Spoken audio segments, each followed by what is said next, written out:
Welcome, craft beer friends, to Season 8, Episode 8 of Tap to Craft Podcast. I am Danny Lewis, coming to you from Boise, Idaho, and my partner in craft, the dog whisperer, and my favorite Florida man, also known as Drinking Eagle from Tampa, Florida, Mr. Chris McKenzie. Now, Chris, we're going to change it up a little bit. Yes, we are. I want to know what you're drinking, but first, before you tell us what we're drinking, why don't you go ahead and introduce our guests to our listeners? So we have a special guest that some folks might know. We call him the Beer Baron.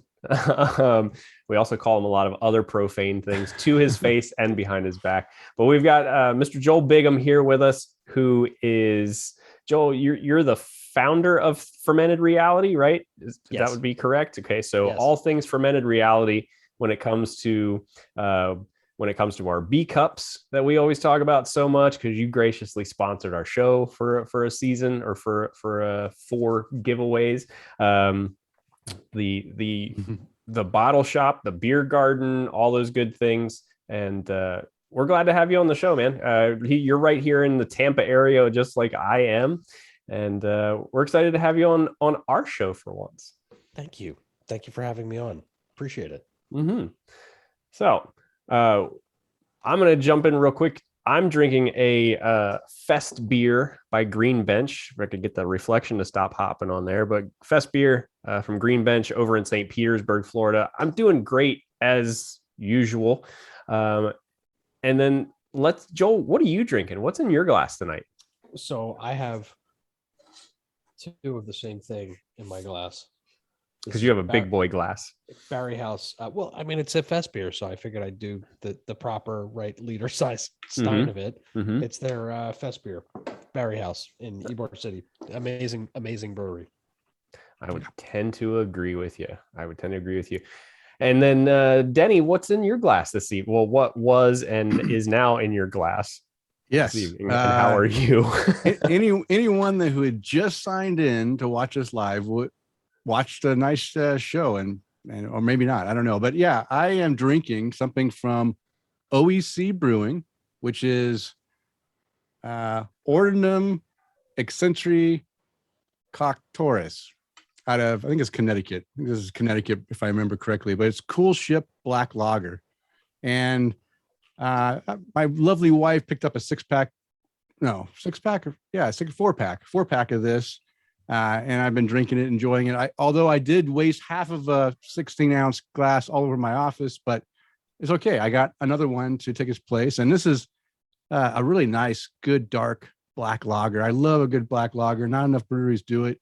This one's not only a black lager, but it's also done in a Coolship. So it's get some of that natural, spontaneous fermentation. It's not wild, but it just gives you, it's a clean fermentation room, but it gives you a little bit different character to the beer, and I like that a lot.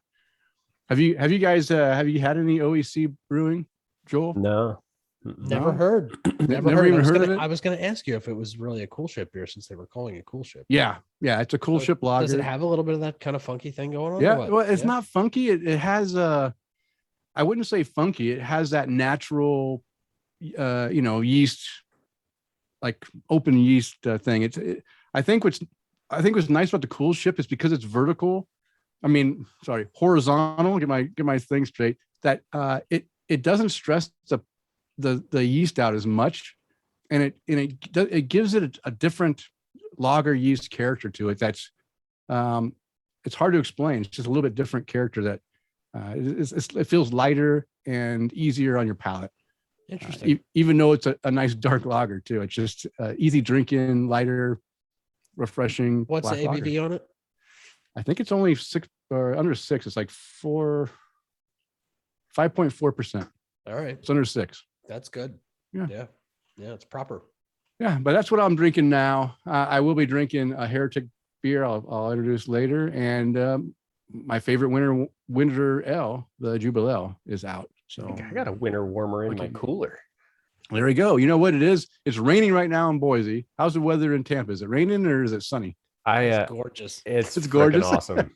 It's like 68 and 65. I don't know. It's skies are clear. Like, yeah, these last couple of days have been just perfection. I actually we went out to dinner the other night. I wore jeans. I was a little upset. I had to ruin my my shorts streak and wear jeans. I also put on a long sleeve shirt to this morning, and that's been the extent of my cool weather wear. Okay.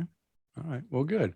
All right. Well, let's get the show started. But before we get too far in the show, I always want to let any new listener to Tap the Craft podcast know what we are about.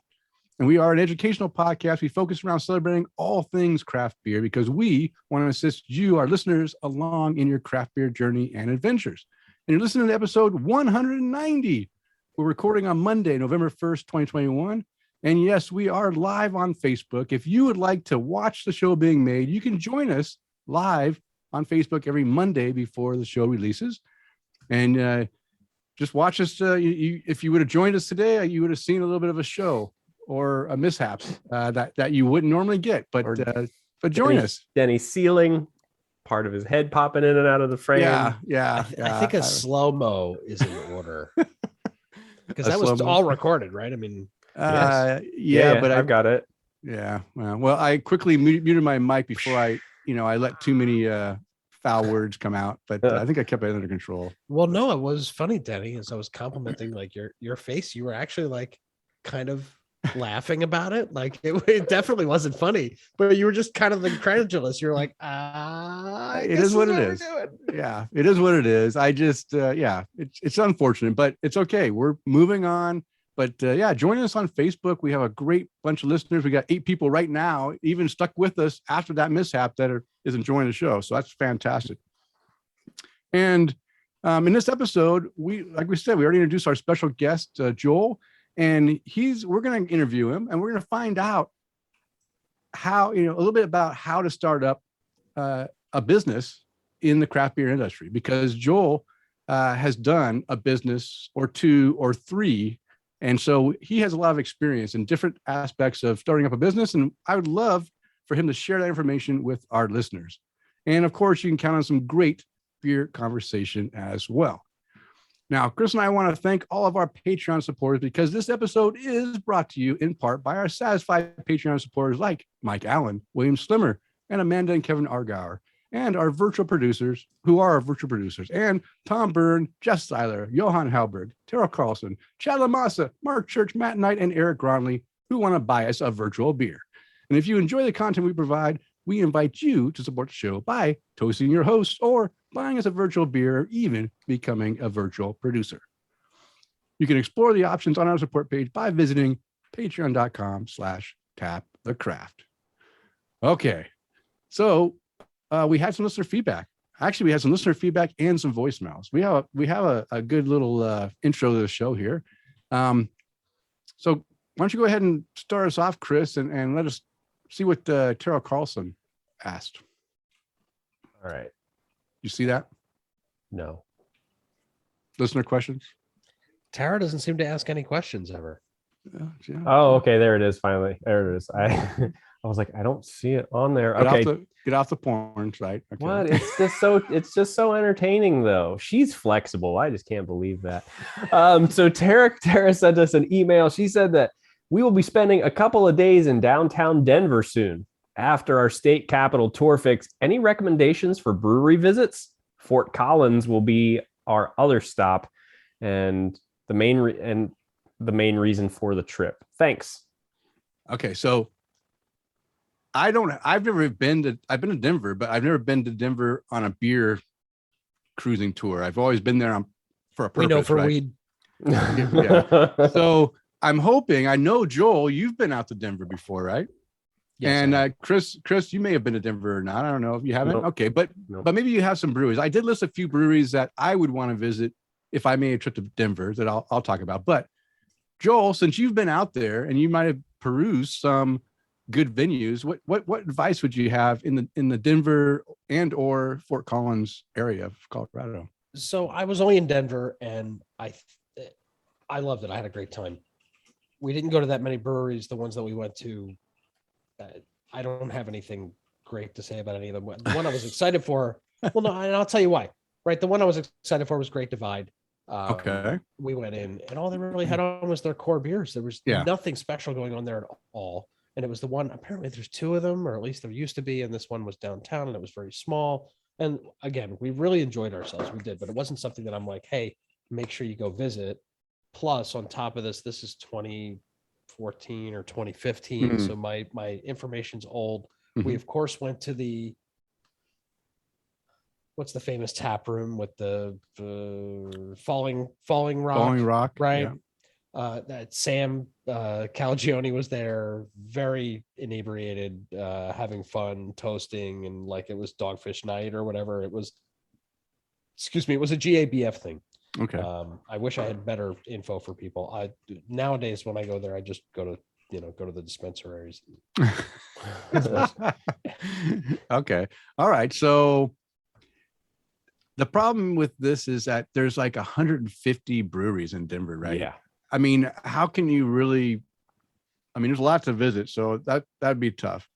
Did you have any suggestions, Chris, before I read off my list of ones I think would be good? Yeah, so I like your list, Denny. There's a couple of them on there that I would recommend. Joel brought up one that I was going to recommend too, was Great Divide. And it does look like they have 2 locations in the Denver area. The other one that I was going to bring up was, the Capitals scored a goal. Was going to be Crooked Stave. Was going to be the other location. Is that in Denver? Well, they have It a is in Denver. location in Denver. If they're not based out of there, they do have a location there. But there's a lot. I mean, man, if I'll put this list that I have, or this website that I had, this Colorado breweries list.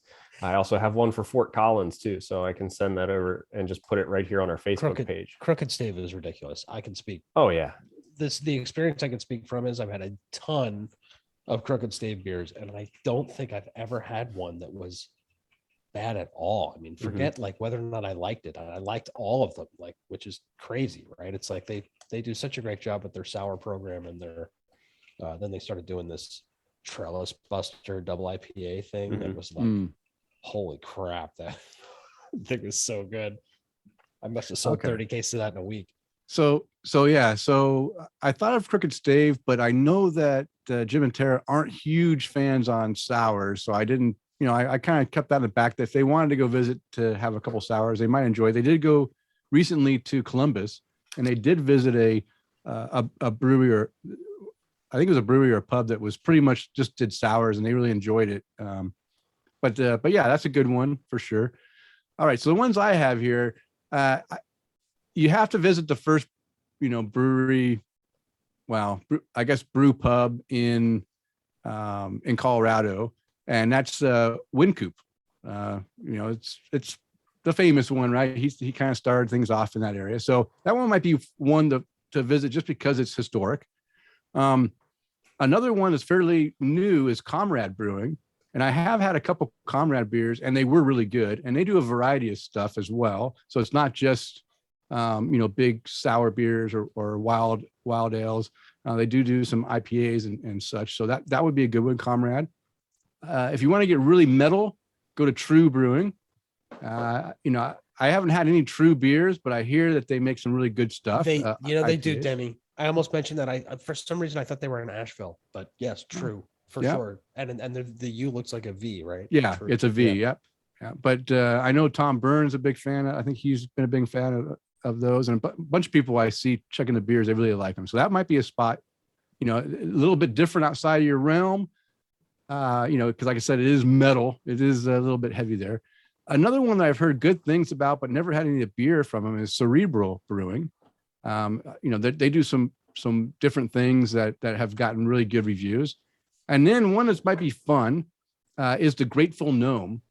And this is kind of it's like a New York delicatessen sandwich vibe that has like 40 or 50 sandwiches you can get. They also have gnomes, but they're also called Grateful Gnome because there's like a Grateful Dead fan bar. So it might be fun to visit the Grateful Gnome. And then one that's not a native of Denver, but kind of opened a second site in Denver, is one of my favorite Utah breweries, and that's Epic Brewing. Epic makes some fantastic beers. Yes, they do. And if you're in that area and you happen to be by Epic, I recommend going in there and trying their beers, especially their Son of a Baptist. They're Big Bad Brainless. Baptist. They're brainless on. Yeah, all the brainless stuff is done with a champagne type yeast, so it's a really nice, dry, tart, not really sour, but more tart beers. And they're all fantastic. I have Yeah, they are. a whole bunch of bottles right here behind me that I just love Epic Brewing. So I put them on there because I think it's worth, if you haven't had Epic Brewing beers, you should, if you're in there, you should try them or at least pick up some at the store.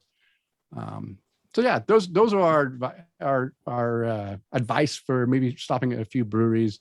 There's a bunch of different pubs and bars you can go to.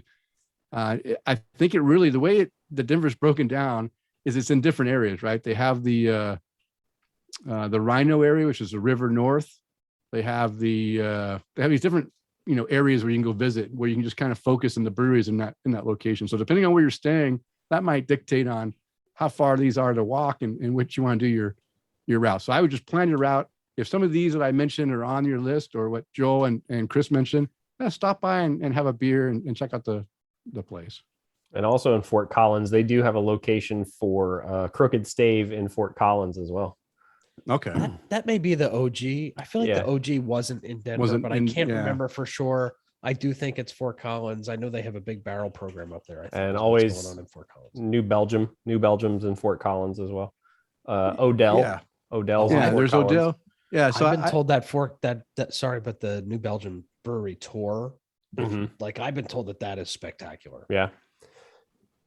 Yeah, I mean, those are, the New Belgium is a given. Odell, for me, that's a hit or miss brewery. I think they do a couple beers that are really good, but for me overall, it's like, I mean, I get them a lot here in the local area, so I've had a lot of their beers, and maybe there's some other ones that might be better, but yeah, there's our advice. Yeah. Okay, let's continue on because we've got 3 voicemails to go through. Sorry, Joel. We're doing a contest and people want to win this brewer shirts I want to hear thing. So we've got a few voicemails here. So let me crank up my volume without spilling my beer. Yes, please. And hold on, damn it. This is always a trip to get this thing working. Okay, here we go. Hey, this is Bill Schlimmer, currently in Wauwatosa, Wisconsin, and checking in to win a chance for a brewer shirt. I haven't won anything in quite a while, and I just turned 70 this summer, so it's about time I win something.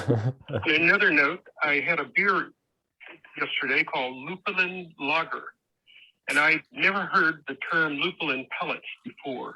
You may have talked about it, but I went over my head. Another topic you might want to think about is what would be a good number of beer glasses to have? So say 3 to different 5 types of beer glasses.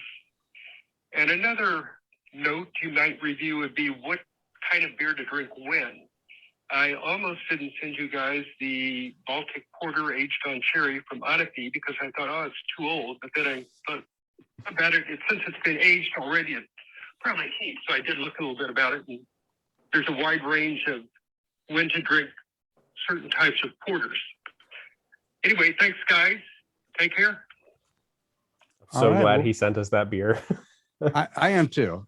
So first off, I got a few things to say. For one thing, we can now call William Bill because he goes by Bill. So Yeah.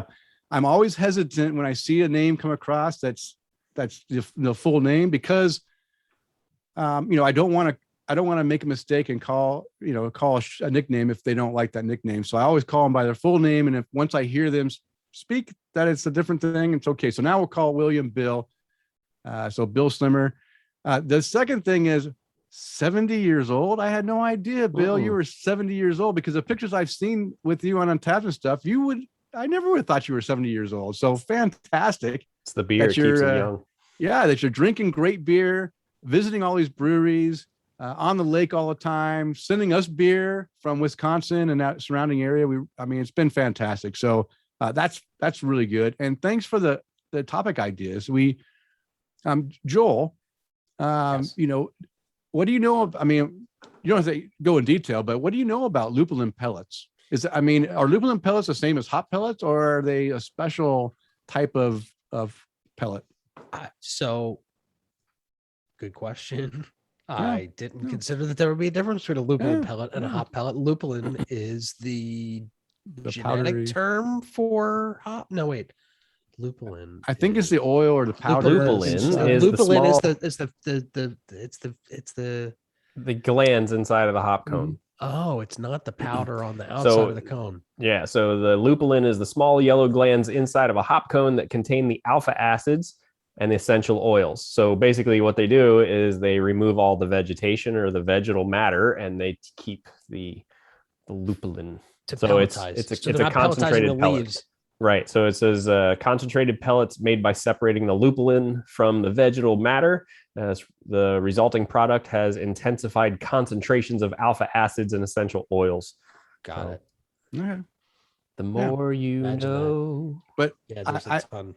I think it's a good idea to expand our hop topics and talk about the different packaging options to get your hops, right? We know lupulin. topics. we know there's a bunch of things. Lupulin powder, cryo hops, whole cone, all these things. I think I'm going to go ahead and bring together a topic that just talks about the different forms of getting your hops and what characteristics they provide so that people, have a better idea. So that was a great topic. And then the other It's a new segment called "How do you take your alpha acid?" Mhm. Yeah. How do you take Alpha, your alpha, right? It's known as alpha acid, right. acids? Yeah. Beer glasses. We did do early on in the show like back in the first season of Tap to Craft. We did talk about beer glasses, but you know what? Maybe it's time to go ahead and pick, like you said, 5 beer glasses that you must have in your collection and talk about why these shapes are important. The great topic. And then also we have had some topics that talked about when to, aging beers and which beers make the best styles to age longer and which ones are best to drink fresh. And again, we can do another topic that just kind of highlights that, but you did good in sending us that Baltic Porter. Don't worry about sending us old beer. That old beer was fantastic. So I don't mind. Now, if it's an old IPA or double IPA, maybe keep that one. But the porters, the darker beers, the higher alcohol content, like barley wines, are fantastic for aging. In fact, if they're an American barley wine, a couple years old is The usually best better barley wine. because because it's just the hop character is just too strong to counteract that heavy amount of malt. But barley wines are really good. Anything that has a higher alcohol content that doesn't have a lot of adjunct flavors, coffee added, anything added that's going to wear off really quick, that ages out very quickly. So fresh hops and any kind coffee. of IPA, Yeah, coffee that falls out. vanilla, fairly quickly. things like that have adjuncts. They will usually fall out and may not be as good as it was fresh. So, but yeah, we might do another topic on that. That'd be fantastic. But I don't know if we could have 5 glasses. B cups only comes in 4 styles. So True. There's your shameless plug for the day. I'll take it. Yeah. Okay. Well, thank you, Bill, for your voicemail. And yes, you are entered into the contest. Maybe you'll be a lucky winner. That'd be fantastic. Okay. Now we have another one from Tara Carlson. So here you go, Joel. Here's Tara asking her question, or damn it. Oh, what the hell? What the hell? Hello, Tap the Craft. This is Tara Carlson, and I listened to the home brewing episode yesterday. I think I deserve the gift card because I always urge Jim Goodzall to call Tap the Craft when he is 3 sheets to the wind instead of drunk dialing our friends and relatives. Cheers. Look, I can't fault her for that because Joel, that's one of the things that I love. And we have this voicemail, and I always tell people, look, drunk dial us. I do it occasionally when I'm out somewhere, or if I'm thinking about it, or we're traveling, and I'll drunk dial our own voicemail just to guys, I'm drinking this beer right now right by the pool. This is awesome. So we totally encourage it. And you're right, Tara. I very much appreciate if you do that. Have Jim. Hey, what's that phone number again? 208-53 oddly. So 208. Yeah. So instead of having to remember the number, you don't have to remember all the numbers. You just have to remember a word. 208 208-536-3359. but you said 5-3 oddly. Oddly, yeah. ODDLY. Yeah. Yeah. 208-536-3359. Okay. So that's Tara, and her husband is Jim. And guess what? Jim left from him us too. a voicemail as well. Here we go. Don't give my wife Hey, that I'm going to prize. keep this short. Jim Kudzall here. I'm just calling just to get my voice in order to qualify for your giveaway. But I guess while I've got you on, I'm at a festival, beer, bourbon, and barbecue. Bacon. You got to pay for the barbecue. Oh. But all Boo. the bourbon and beer you can drink is free. Well, not free once you pay your admission. Clearly had a few. Is it $35, $39? I get it in early, so it might be $35. Atta Or boy. you can drink in 4 hours. Early bird special. Dangerous. Yeah. Extremely dangerous, especially since Bourbon and they beer. have an axe throwing Even better. thing here. Oh I'm man. not sure And he brought the wife? axe-throwing and alcohol really should be put together, but it is. I've had some really good bourbon. I'm not really a bourbon drinker, but I've tasted a lot of different kinds, and some are pretty smooth. So I'm maybe getting into it. Who knows? All right, I'm going to let you guys go. Tara and I are having a great time here. I've had my first Sierra Nevada celebration of the year here. So I'm looking forward to that. I always buy a couple cases of that every year. Keep up the good work. And cheers. Love you too. Mm-hmm. Cheers, Jim. I think that's one that you and I will have to do tasting notes on too, Denny, is celebration. Because hopefully I won't contract COVID when we're trying to do tasting notes like we did the last time. Yeah. Okay, here's your tasting notes. Pine, resin, pine, and resin. Yeah. That's still Yeah. good. I Yeah. still It's like fine. I'm not. I'm making fun Yep. of what it is, but it's fine. I'll drink it. Give me Well, 3 of them. yes, and that's one of the things that we always run into because we want to do those tasting notes, and we're like, okay, well, we can both get Sierra Nevada. I just need food with that beer. That's a Yeah. food Certainly, beer. yeah. Yeah. That's you definitely got to a- have something to sustain the amount of lupulin Hops. inside that Like beer. scraping the Mhm. inside of your mouth. Mhm. It's fine. Joel, All right. Joel, you got any beer festivals you're going to soon? You know, I am. Holy crap. Badass Beer Fest is Are you? coming up, and I'm going to Badass Beer Fest. Wait, I think they're Which- calling it like mini Badass Beer Fest. So this they've year or got something? two Like, sessions. They've got one that's earlier in the afternoon, and there's a second one. It's from like 4 to 7. I'll be at both, Oh yeah. probably. All right. Maybe I'll stop I'm- by and say hi. I don't. I had to ask. I don't really ask much, but they were like, "Which session do you want to go to?" I'm like, "Guys, can I get both? Can I get them both? Did I sell enough Reef Donkey to go to both? Like, please." Yeah. Well, we've The got. only thing I asked for all year. I know we're gonna have a great food option there. Is Denny, the Gasparilla Pizza and Growlers Oh, place that's by us? yeah. They're gonna be making pizza there Nice. as their secondary food option. Well, Yeah. all jokes aside, you should come, Chris. Badass Beer Fest, the last one that they had, which was not last year but the year before, Mm-hmm. COVID, was easily one of the best beer fests I had ever been to in the Tampa Bay area. Some of the best breweries. That's where I met the Mass Landing folks and Mhm. the Jeff Bagby, and man, there's just some great people that come into that festival. So I would suggest to everyone in Tampa Bay to get there. Yeah, well, it's definitely one that a lot of people have told me time and time again that they should go to, and I'm much overdue for a beer fest, and it's November 14th. 2 sessions. Tickets are $70 pop, and 2 sessions. I think the sessions are 3 or 4 hours long, just kind of like what Jim was talking about too. Yeah. They'll be worth it. Oh yeah, Yeah. most certainly. I do have to say that that's 4 hours of drinking for $35. And that includes bourbon and beer. Yeah, no that's kidding. that's a good price. I mean, like I said, they were wanting $35 for that fresh hop festival for 10 tickets of 4-ounce pours, right? Mhm. That's Yeah, not but a lot. You give them all your tickets. Yeah, I do. Yeah. But I don't have to worry about tickets here. I paid $35. and I'm going to be puking before the end of the 4 hours. That's what's going to happen, right? That's the goal. Yeah.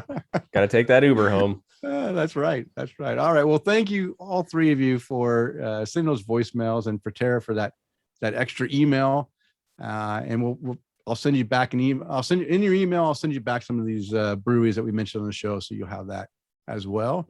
And if you would like to be like our great listeners who just left voicemails and emails, you can do that easily. Contact us through email at tapthecraft@gmail.com, or on Twitter and Instagram. Just follow us at tapthecraft, and of course on Facebook at facebook.com/tapthecraft.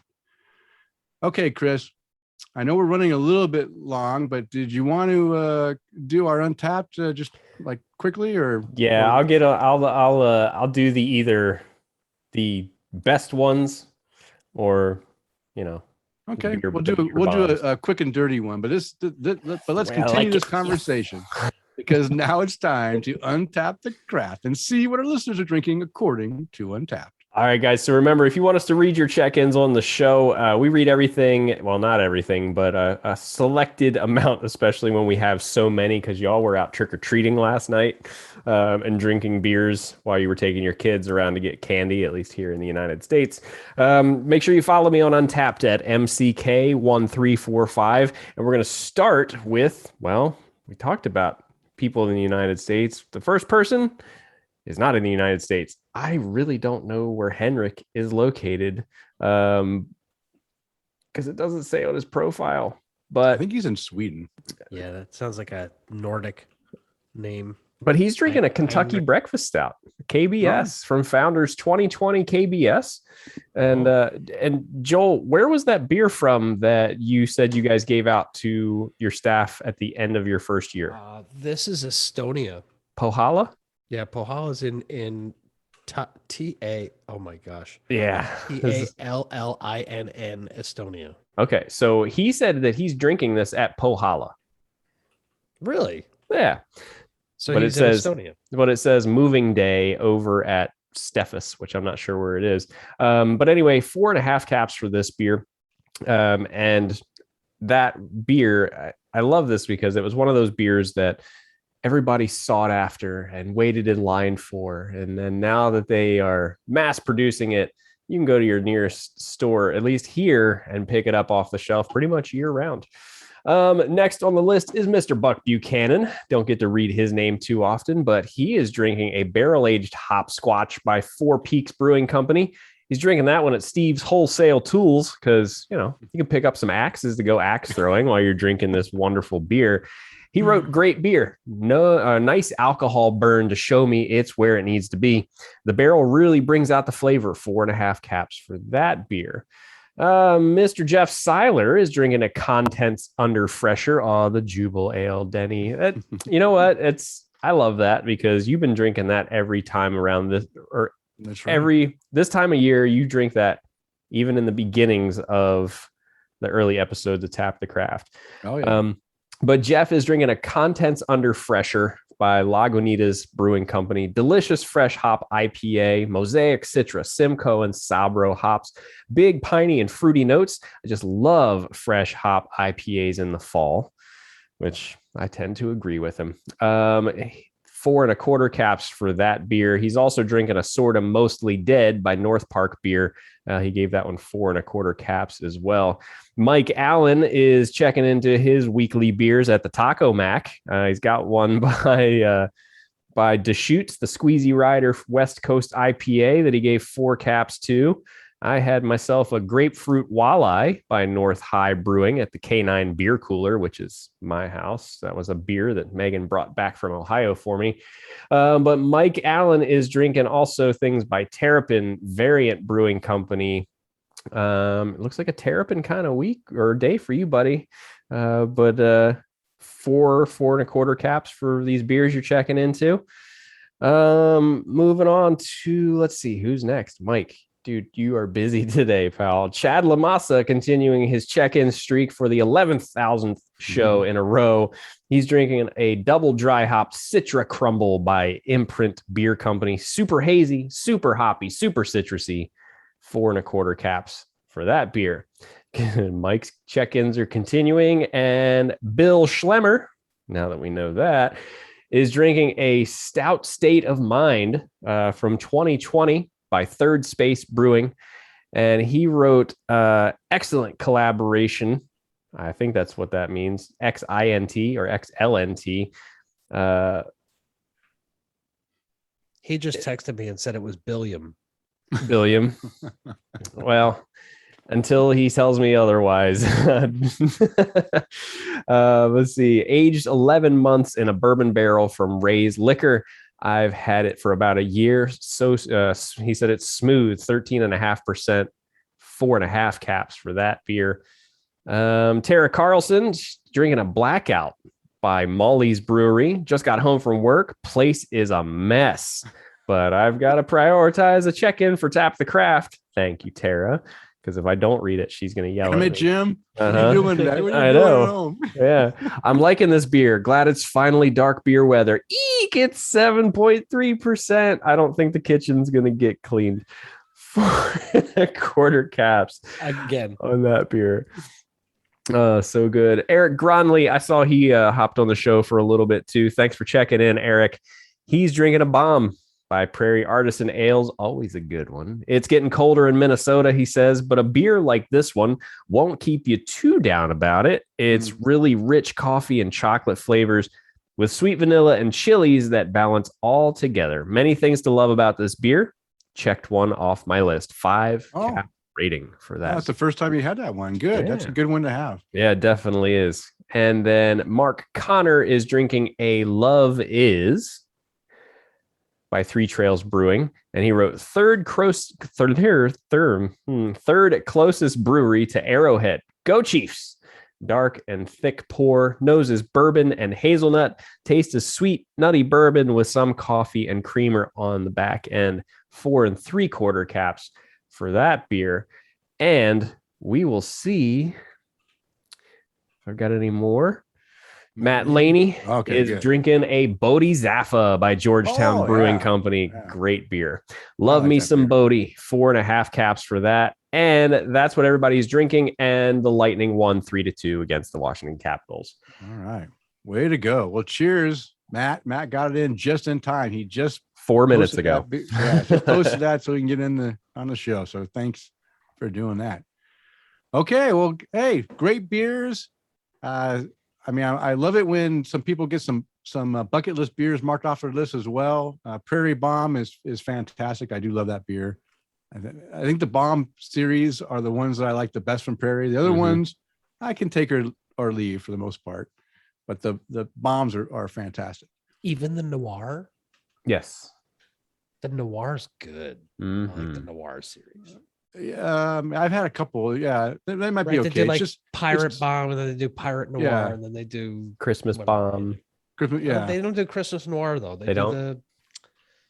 I'm trying to think the vanilla. So they do Vanilla Bomb, Vanilla Noir, Chocolate Bomb, Chocolate Noir. Right? They do a lot of that stuff. But the Noir sting is it's similar. It's just not as Russian. It's not as bitter. Okay, it's not whatever.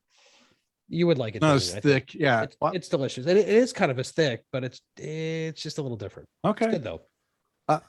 I can't remember if I've had the Noir ones. I've seen them for sure, but I need to pay attention and I'll grab one. It's just they're kind of expensive, right? I mean, $10 a bottle. If I'm $10 for a small bottle. I think they're getting even smaller as they go. They're getting smaller content. But yeah, I'll try the Noirs for sure. What are they doing in pony bottles now? Are they like 7 ounces? Well, I mean, they're selling. Yeah, you had that small little can of beer that was like 8 ounces, and Chris has one, right? What was that little can you had? It was that. Oh, the sour thing, the 15% sour thing. I still have one. Yeah, I still have one in the fridge too. So a lot of sour breweries astronaut food. Astronaut food. Is that what it is? Okay. They're doing these small little 8-ounce cans like you had, and they're selling them for $6 or more. That's for what Prairie's doing now. Well, I don't know if they are, but I wouldn't be surprised if they start. Sounds like a good idea. I know. Stretch that out. I'm all for having a variety of package size, but come on, when the price is that like all the Cascade Barrelhouse stuff is now all in small cans for $6. I mean, that's $1 an ounce. And it's just kind of, and I mean, we don't want to, I kind of like only having 8 ounces of a sour. I was That's gonna kind of say the right size. 6 ounces sounds great of a Cascade thing. Yeah. Like it's like the perfect little wine glass full of an amazing sour thing. Yeah. But you've probably paid close to $1 an ounce for stuff and not even thought about it because it was in a bigger container. It's in a bigger container, and I'm paying. Well, the thing is when I'm paying $22 for a 22 ounce, it's $1 an ounce. I'm getting a lot of beer for it. So you're right. I guess I should just ignore the. Eric Gronley said that he got the Prairie Bomb for $4.99. It's a 12-ounce bottle, so $5. Do you drink 22 ounces of Brainless on Peaches? Right, like I mean, it's a great beer, but 22 ounces of that beer that's a lot. That's like I don't know, 22-ounce bottles of anything. It's a split between 2 or more people, at least for me anymore. I will say I appreciate the move from Bomber, like the big giant 25 ounces. I'm glad they're not doing those anymore, the champagne glass. And I'm glad they're going away from the Bombers to 12 ounce. Like all the Firestone Walker stuff is now 12 ounce bottles. All the Deschutes big stuff is in 12 ounce bottles. So the Abyss and, all those beers that are a lot bigger, they're harder to drink by yourself. Now you can drink one and not have to have 3 people there to help you drink it. Mm-hmm. Yes, that's why I'm telling you, I should take you. I should take a cell phone and do Zoom and go show you my beer shelf. And it's like, I'm never gonna drink this stuff, man. I'm serious. These bottles are so big. How am I gonna drink 25.4? Well, you gotta have a party. Have a bottle share at your place and say, hey, I'm having a bottle share. Don't bring anything. Just come drink. Yeah, I'm sharing all the bottles. Come on over. Yeah. Actually, I had a buddy of mine do that at Garrett Geest a couple of years back. Joel, and he brought 50 bottles because he had to clear out all kinds of stuff. I mean, we had anything from every day of the week series from Cycle to crowlers of beer from Cigar City that were 2+ years old that were still as good as the day they were put in there. Nothing like IPAs or something, but good stuff that actually ate. Like Hanapu. They were doing Hanapu in crowlers for a minute. Yeah. I mean, he was like, I got to get rid of some of this stuff. I have a whole Hanapu vertical over there. There's definitely a 13, 14, 15, 16, 17, 18, 19, 20. That's too 21. much. You have to have a big party for that. That's just that's just the one thing. Yeah. Like there's Zukov over there and it's just this stuff that I know that if I don't invite people over, I'm not going to open up oh my God, I have some Brooklyn Black Ops. Like I have some really good. That's an underrated beer. That's a fantastic beer. It's super good. Yeah. So anyway, I've got whatever. Okay. Party of Joel's. Come on over, Denny. All right. Well, hey, let's continue on. Now it's time for the Brew Buzz. And the Brew Buzz is devoted to discussing various beer-related topics. And this week, we're going to get started to learn about the craft beer industry, how you can get started in the craft beer industry. And we're going to learn from an expert. I'll call Joel an expert because he's opened 1, 2, 3, or 4 businesses inside the craft beer industry. So let's get started. But before whenever we have a guest on, and we normally do this at the beginning of the show, but I decided just to go ahead and make this all like a sequential, timeline here. So we like to talk about craft beer journeys with Tap to Craft. So everyone starts off with somehow getting into craft beer. And then as they go through their journey, they are expanding their palates and they're learning to enjoy things that they didn't enjoy before. And it's changing. It's ever evolving. We've talked about it on the Beer Cast as well. So the first question we always like to ask is how did you first discover craft beer? And was that discovery a positive experience for you? Yeah. I mean, I think it goes from probably the 90s where it's like dad's bringing home Pete's Wicked or it's kind of like Pete's Wicked and Sam Summer, Sam Wint. So not Sam Boston, but some seasonal Sam are the 2 things that I kind of remember my dad bringing home that were interesting and different. He was always bringing something interesting home. For some reason, it was never German. And I asked him about that. I'm like, how come you never picked up that? He's like, I don't know. I have no idea.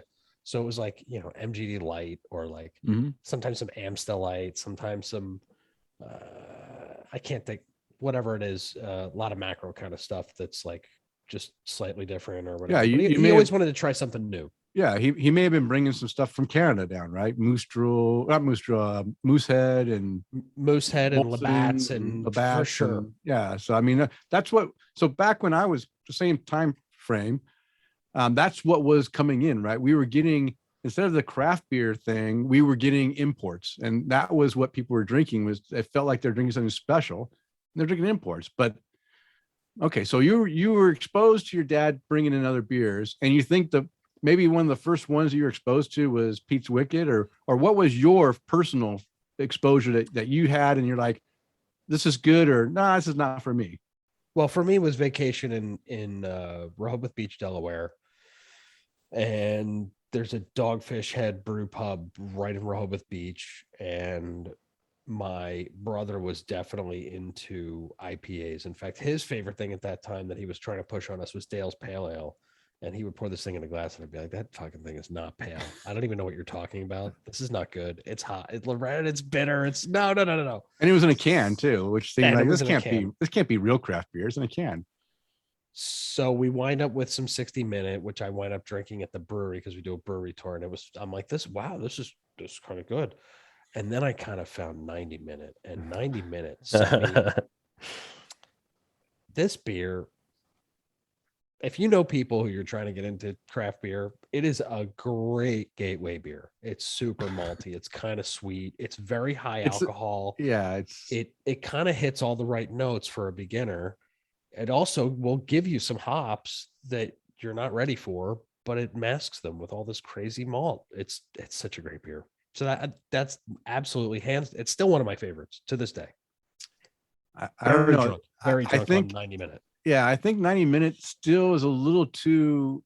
One of my complaints I have with Dogfish Head is their beers are too alcoholic, right? You taste in a lot of their beers that you can taste the alcohol burn in there, and that I think is a turnoff for most people trying to get into craft beers, that they don't want to have their throat burning, as they're drinking this beer.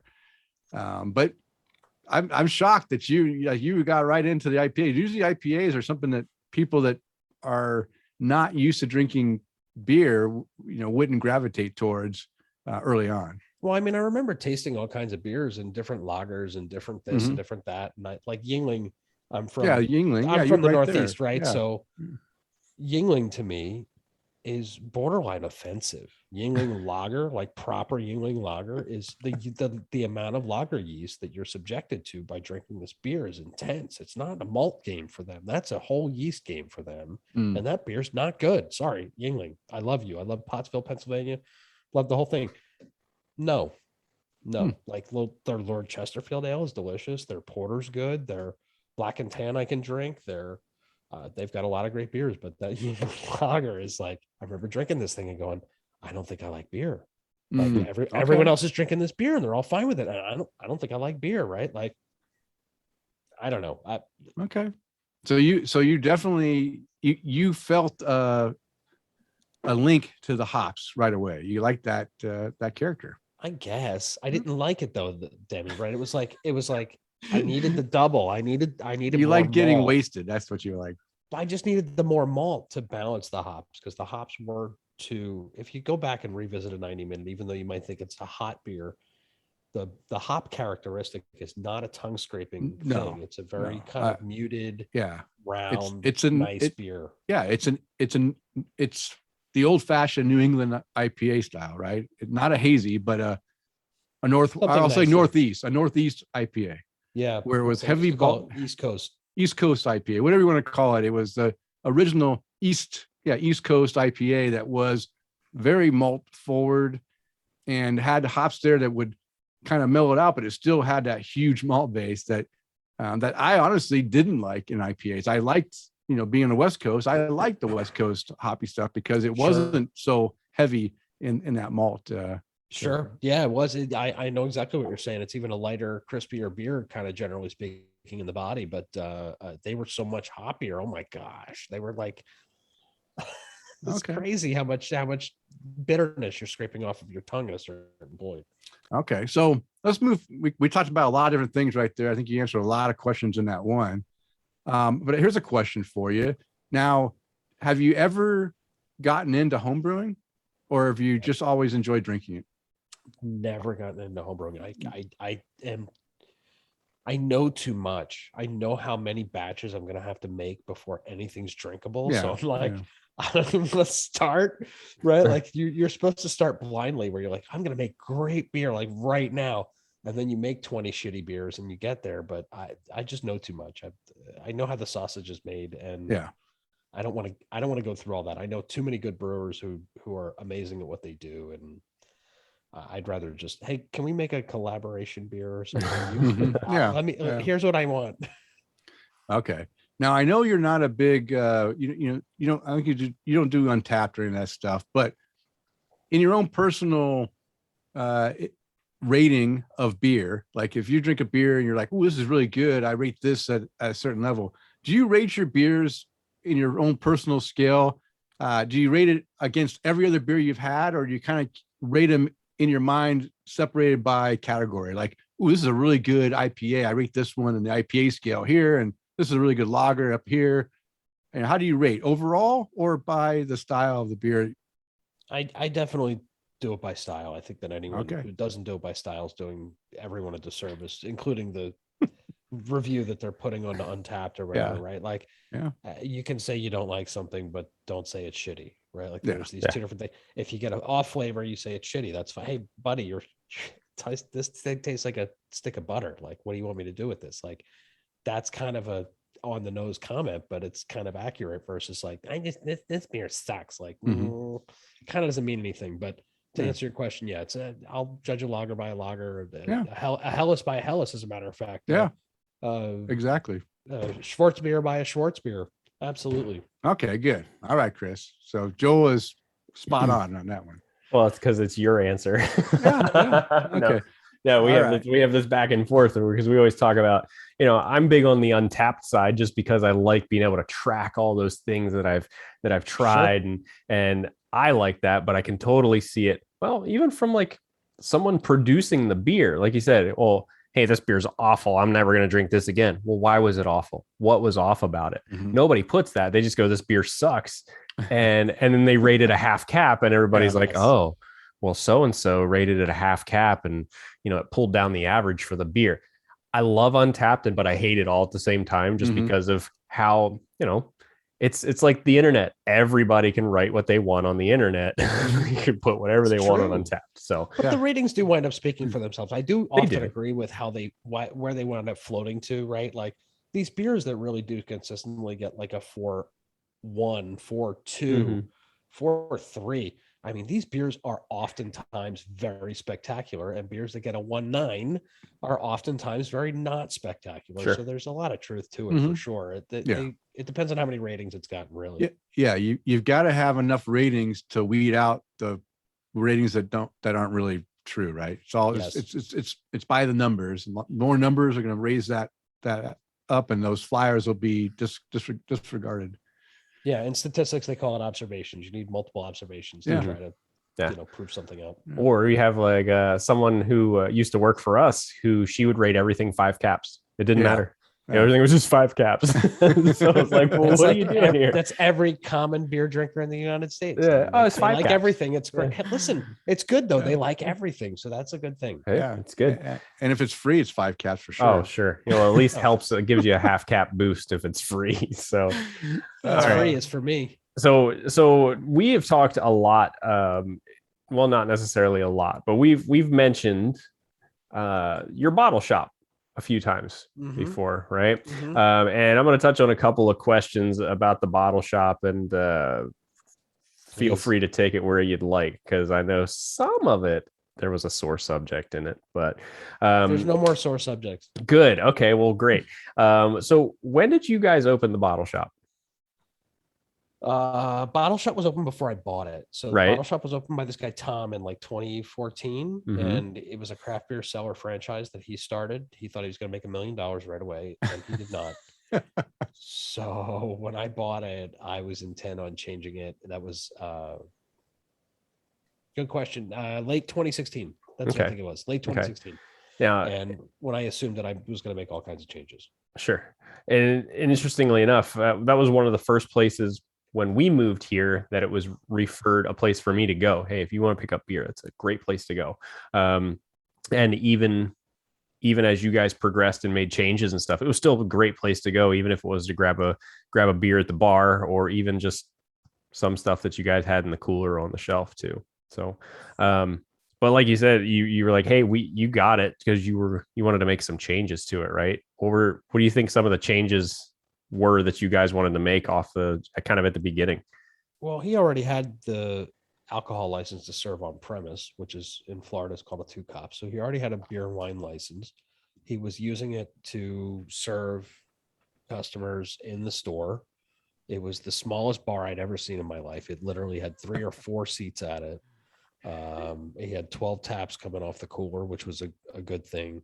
He was mostly just filling growlers with it. He had no full-time bartender. His checkout was up at the front, not back where the bar was. Mm-hmm. So there were like all these things that like were incongruent with where he was seemingly trying to take it. Mm-hmm. So I was like, forget this, man. I'll make this much more of a bar, mute the package store a little bit, and kind of get things rolling in here and get the revenue pumping, right? Like get more of this high margin revenue and a little less of the low margin revenue and get things moving. Yeah, because even from when you took it over to what it was before you guys, inadvertently closed the doors, it was, I remember walking in there and there were shelves upon shelves upon shelves. Like it was a significant amount of inventory that you guys had available just to pick up and carry out and that kind of thing. And then you guys transferred more into kind of like you said, I want it to be like a bar. I want to be able to have that. Hey, sit at the bar, grab a pint, crack open a can that's in the cooler. You can serve it there, that kind of thing. And really, I guess the reason you guys chose the Tampa Brandon area was because that's where the franchise was located. Yeah, I was buying an existing business that already had a lease, that already kind of had everything going, which by the way, I would suggest to other people. I think that buying an existing business is a good idea. Having all of the infrastructure in place and being able to get moving right away is a good thing. But it was overall positive experience for sure. What was your question, Chris? Well, that was really it. Was like why was that area? Why did you guys keep it there? All right, Brandon. It was just already there. It was already there. And frankly, Route 60, not a great place for that type of place, and where I was wound up not being a great spot, but that's something you learn over time. Sure. Wait, was this your first business that you were going into, or had you had other experiences with other businesses? Just I had a computer consulting business between probably 2008 and maybe 2013. That wasn't very successful because I was the only guy in the company. I needed sales. In retrospect, I needed a lot of different help that I didn't go after. Then I did the B Cups thing, which was really, to call that a company when it started is a misnomer a bit, because it wasn't much and there wasn't a whole lot going on, but it was something and I was doing something with it for sure. But this was kind of my first real business. You got a P&L and you've got bank accounts and you got to make weekly buys and you have to, right. There's just a lot of moving parts going on. So it was kind of my first business in that sense. okay. So were you guys, and we call you the beer baron and stuff, and I know your brother-in-law Dan is, one that kind of keyed that name for you. But were you guys able to get beers that maybe other shops couldn't get? I tried. I was really unsuccessful. I had low sales volume, and I was kind of new to the game.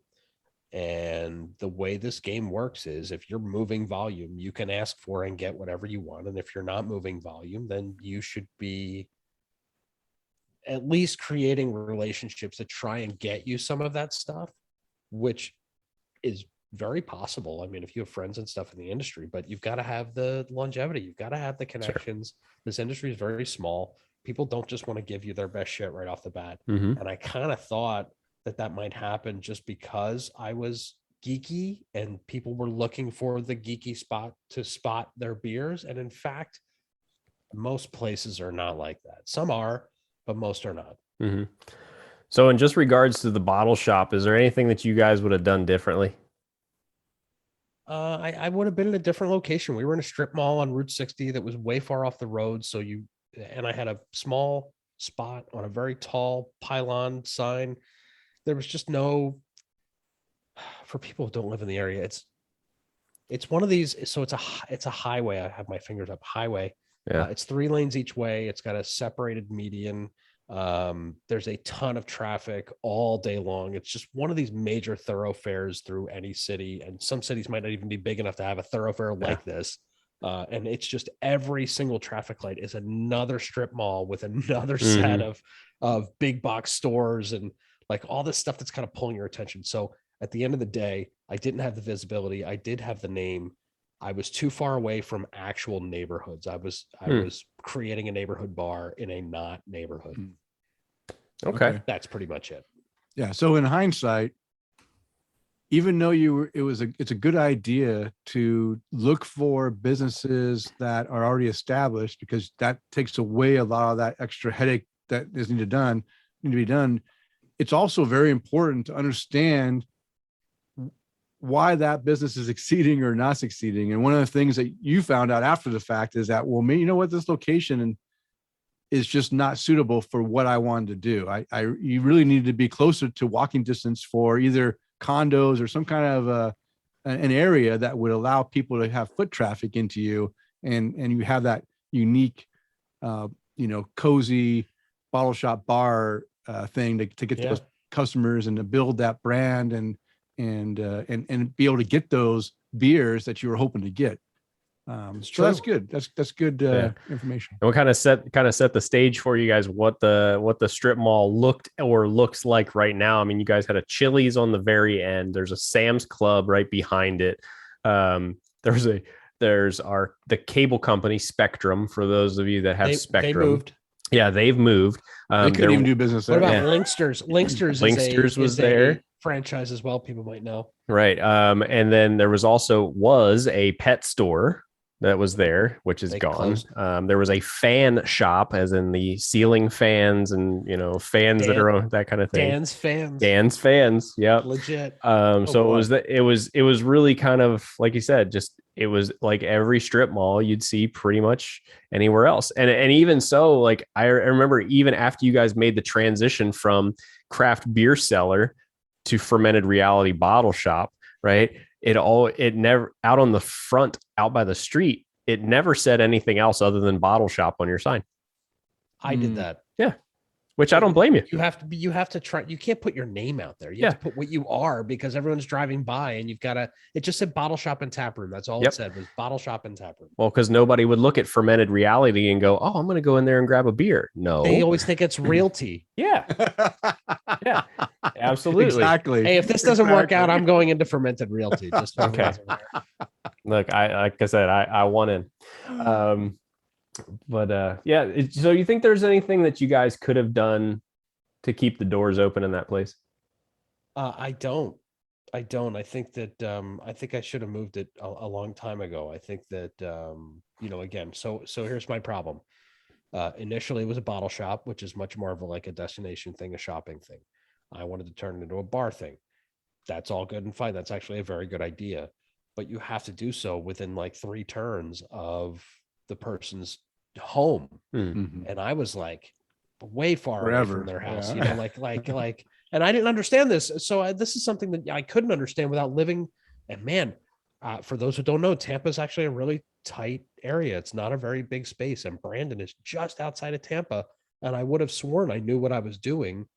And that is too far away from Valrico and Riverview and these places that people are actually living in. They're not living in Brandon. They're driving through Brandon. They're driving to Brandon to go to Sam's Club and Chili's and all the things, places Chris was talking about. But they weren't, and they would go there maybe for a package store.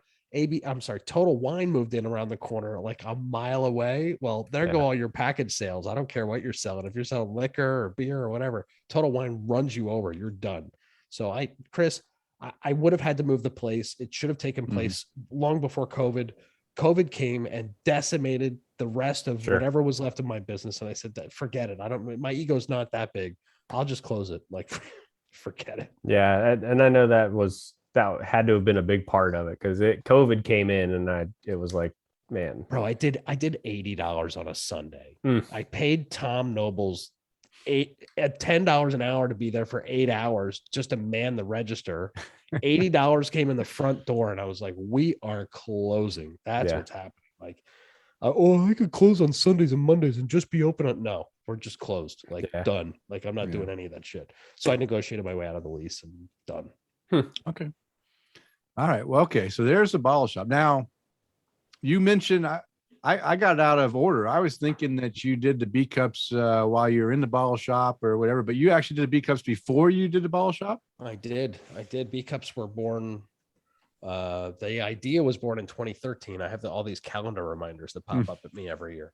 And my brother sunk 10 grand into prototypes and molds and stuff for us to kind of get started and do a pilot run and see if it would work. And here we are today. I mean, it's still not, I still don't consider it an official company. It's a little Side project. I wish it was a main project. It's the retail thing. That's another thing. If you know before you get started, you won't do it. Like, I'll never do another retail product again because it is a long, arduous road. There's a lot of money in inventory. And it doesn't all have to end badly by any means. And I don't anticipate B cups will, but boy, the whole middle part is very tough. You either need a full, like, you got to sink money into sales and marketing, or you got to get lucky. Well, Jim and Tara said that they love their B cups too. So thank you guys. I really appreciate that. Yeah. I'll tell you what keeps me going with the B cups thing after all these years. It has a really solid fan base. There's a lot of good adoption on Instagram. I think, and I don't need anyone to pat me on the back, I think it's a really great product. I made it because I was a super beer nerd and it didn't exist and I needed it and I made it and I think it's fucking great. So I'm surprised that I have such a hard time getting into Total Wine and ABC and all these other places. Like, it seems like it needs to be there all the time and that they would sell a bajillion of them, but I don't know. I can't seem to convince people. So you know, if anyone wants to get me in there, I'll be glad to cut you a few points. Right. I'm serious. Okay. So we've been talking about B cups, but what exactly, since we have you, the inventor or part inventor of this whole B cup thing, what exactly is a B cup? And when you explain what a B cup is, you know, how did you come up with the name B cup as well? A B cup is a beer cup. It is a beer cup. It is really that simple. Okay. I obviously was looking for the double entendre. No doubt about that. Okay, so that's one of the things that we joke about quite a bit is, you know, we love our B cups, and I'm a fan of B cups, you know, B cups and B cups. So I like them all. I don't discriminate. Okay, so they're an out, but you made these B cups, they're beer cups, right? But you made these specifically for a reason, right? Yeah, something that was missing out in the world, that you were going out and you realize, man, I want to enjoy these beers, but I've got a limited, you know, glassware that I can really use that meets my purpose, right? I mean, go back into the story begins with the Dogfish Head Spiegelau IPA glass, right? Yeah, so the super thin. For anyone who was really nerdy back then, when this thing came out, nothing really made news. Talking about beer news is like a joke. Well, when this glass came out, people were like, an IPA glass? Are you fucking crazy? Like, this is the dumbest thing I've ever heard of in my life. How could this possibly amplify? You're nuts. Well, fast forward like 6 months later, and people were like, this thing actually makes a difference. Like, I did a side-by-side of a, you know, and they'll take the shaker pint and then, yeah, there you go. Chris has got one. Shaker pint and IPA glass, and then just do a taste test back and forth, like same beer, same can, pour half of it here and half of it there.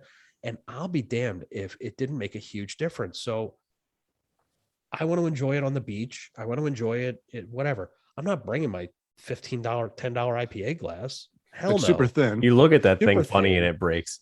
That too. I mean, they're beautiful, by the way. I Yeah. love them. I definitely have a couple in the house, but I wouldn't trust it around my dog's tail. You know, that's not really something I'm or I'm or looking my tossing it across my desk. or Denny's huge bear paws. You know, I Yeah. wouldn't trust it in with any of that stuff. So, you know, and I just realized that the plastic options were really solo cups, and solo cups. Yeah. Clear ones or red ones. And what's really funny is to this day, I still don't really have a copycat. There's no additional product out there like this, which I guess, you know, you could say that the reason for that is because there's no need for it. But the audience that I've captured says that there is a need for it. So Mhm. you know, I go back and forth. My logical brain goes around a lot as to whether or not this is a viable product. And I still think it is. I still have a really strong belief in this product. Yeah. No. I think there's a need for the product for craft beer enthusiasts that enjoy drinking beer out of a glass that is durable to travel with, right? For my work now, last 2 years, I haven't traveled at all for work, but I mean, I typically travel a lot, and I travel overseas. I travel, I used to travel quite a bit, and it was always a pain in the ass because I didn't, if I brought a glass with me, I would bring something that was not going to break, right? And those were those stupid, silly pine sorts. I hate those things. They smell. They the beer attract tastes- hair. Yeah, They they like- attract hair. They're everything, right? They're the worst things ever, and I hated them. But I would bring it because I wanted to have a glass that was decent, right? And I didn't want to rely on, because now most of the hotels, they're not providing you glasses. They're providing you with plastic glasses in a bag, right? And I just got tired of drinking my beers out of this flimsy plastic glass that would crinkle when I pick it up. Absolutely. And so the B cup offers me the ability to bring these glasses. Now, yeah, it's great to go out camping, fishing, the beach, the pool, whatever. Like, it's great for that. But I like them myself for just traveling, right? I stack them in. They fit really easy into a space. They're not gonna break. They're not gonna cause any issues. And when I get there, I can easily rinse them out, and I can pour a beer in it, and I can enjoy that beer for what it is in a real glass. And that's the benefit for me. And I think that's a benefit for a lot of craft beer drinkers, that want to go camping. Like we went, like growing up with my kids, we were out camping every weekend during the summer. And, we would bring like glass shaker pints because we want to drink our beer in those glasses, but those things would break, right? And if we would have had this option back then, it would have been great, because we would, they'd be falling off the chairs and stuff, and they wouldn't be breaking. We wouldn't try to be cleaning up these glass shards to keep the dog and the kids from getting cut up. So yeah, I think there is a market. And I tagged you in a photo of my friend Alex. I visit my very good friend that lives in Israel, brews beers, and he has his own brewery, basically. And part of the tribe. And he he came and he's heard me talk about these, and I wanted to bring him some B cups, but I hadn't been to Israel since, for a while. And he ordered some.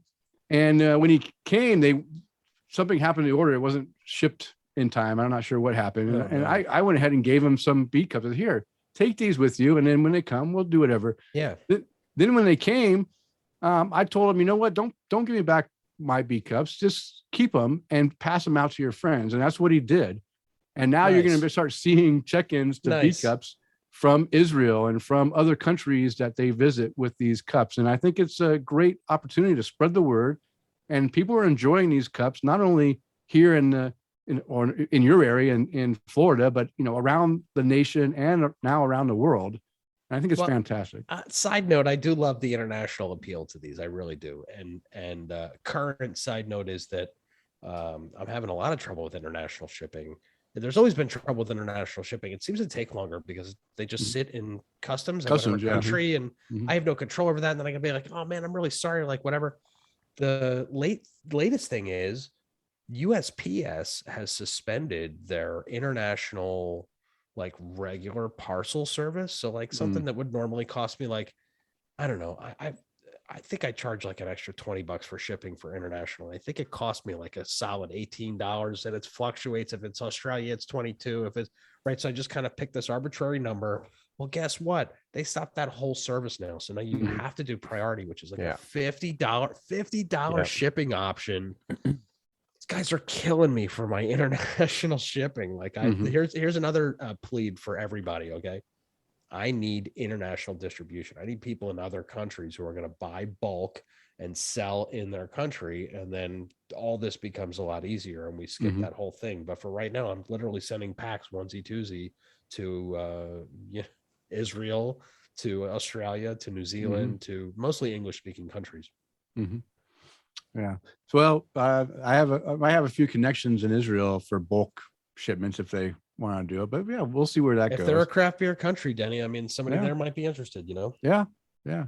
So you mentioned that that your brother. So I take it this B Cups business was a collaboration between you and your brother going into business and designing and putting up the money and doing it. So how, I mean, whose idea was it to come up with the plastic injection molding with the however you came up with this material that is pretty durable, dishwasher safe drinking? You know, what process did you go through to come up with this design and material? Strangely, I am the engineer for the entire product. Okay. I had this idea so I wanted to make it, and then I started to call around to figure out how plastics were made. And when you start looking at how plastics are made, most plastics are made in such a way that they don't allow for an upcut, which an engineer would know what this means. It's kind of this idea where you can't make the top perfect example. Sorry, I'm like stuttering. Glasses constrict at the top, right? Really good beer glasses constrict at the top. You can't pull that right out of a mold, right? Yeah, That's why these solo cups are shaped like this so that they can stack perfectly together. So Yeah, they do. for Those are speed vacuum and- molded. Yeah. Oh man, those things are like, you should see how they make those. They make those 100 at a time and like, and it's done. It's the Yeah. craziest thing you've ever seen. These things, I'm like, and people are telling me you can't do that. You can't do that. You can't do that. If you want me to do something, tell me I can't do it. And I promise you, I'm going to figure out a way to do it. And I'm like, but guys, I drink Gatorade all the time. And these Gatorade bottles are very rigid, by the way. They're really kind of nice from a perspective of a bottle. They have all these upcuts in them. Like, how are they making these things? Like what? So then I come to blow mold manufacturing. And really what these cups are is a two-step blow mold where first they make what's called a parison, which is this, it's usually about 4 or 5 inches. I mean, it depends on what you're making, I guess. And it's got like a screw bottle cap to it if you're making a soda bottle. And then it attaches to a machine. It gets heated up and then they blow air into it and it blows it into the mold. And then they pull the mold off. And then in my case, they then do a cut because I think Now you get this. I don't really, because you've got that lip. Yeah, the lip is there so that the machine can kind of hold onto the cup. Like it was, bro, I learned so much about manufacturing plastic cups that I was not counting on at all. Okay, so that's exactly what I wanted to hear. You explained, because it is a unique shape, and when you think of injection molding is usually in, and then you got to pull stuff out, and now we understand that this is a process that actually 2 steps, right? 2 steps means it's twice as much effort to make a single glass.